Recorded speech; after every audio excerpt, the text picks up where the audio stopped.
You're listening to Career Ready, and I'm Coach K. Getting you ready for your corporate career. Welcome back to another week of Career Ready, and for the next 2 weeks, I really wanted to cover what you need to know, what you need to do, and behavior that you need to stay away from during your first 2 weeks of a new job. There are 21 things that I hope to cover over the next 2 weeks. If you do these things though, you will not only incorporate far better into your new system, you will learn much faster, you will find ways to add indispensable value to your team, and you will improve your chances of progressing much sooner in the company. So grab your notebook and let's get started. The first thing to do is to prepare your outfits and lunches in advance. According to research, the average person makes over 35,000 conscious decisions in a day, and more than 200 of those are just based on food. So reducing the amount of redundant decisions you make when you first start your day is proven to help you focus that brain power and capacity on making bigger decisions that serve your greater purpose instead. Famous personalities like Einstein, Steve Jobs, and Mark Zuckerberg understood this by wearing the same signature clothes they are known for today. Number 2 is to dress smart. If you're unfamiliar with the dress code of the office before your starting week, then rather be safe and dress smart. Dress in corporate business attire and avoid bright colors. Colors can be extremely powerful tools to change the emotions of others around you. They can also be used to make you feel more confident and assertive if you need that extra boost. So are you familiar with the types of emotions that different colors evoke in others? And maybe in yourself? If not, then this can be your exercise as you do a little research on how colors can affect emotions. But like I said about dress code, so rather assess the dress code once you get there. Because some organizations are a lot less formal than others, like Momentum for instance, where you can go to the office in jeans and a t-shirt. Number 3 is ask questions. This is crucial because the first 2 weeks of your new job are all about learning.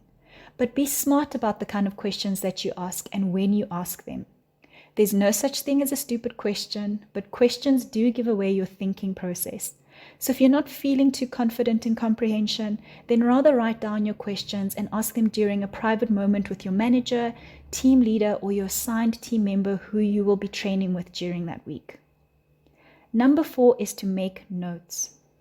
Don't be shy to be walking around with a notepad everywhere you go, because after 2 weeks, the novelty of you being new and the mindfulness from your manager and teammates may start to fade as they start to lose patience with how often you keep asking for help with the same thing over and over again. So develop a system that works for you.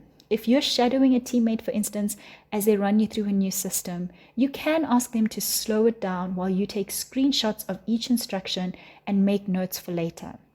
I did this often in my new roles, and I would end up creating a training manual that would be incorporated in the handover process when a new member was initiated into the team. And that brings us to number 5, which is the last point that we will cover today, and that is get set up. Depending on your role and the organization, you will need to be set up at your workstation according to the Occupational Health and Safety Act, which requires the employer to bring about and maintain, as far as reasonably practical, a work environment that is safe and without risk to the health of the workers.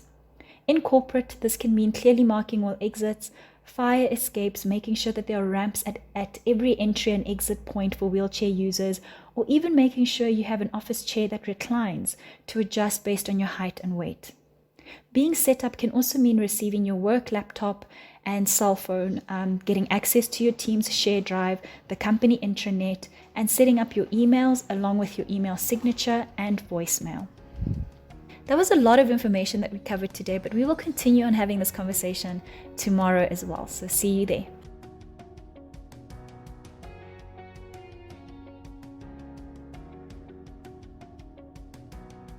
That's it from me today. Thank you so much for joining. You can continue the conversation with me on LinkedIn by following my hashtag QMCareerCoaching, or on Instagram, Facebook, YouTube, as well at Hello Coach K. Or if you prefer, you can send me an email at info@hellocoachk.com.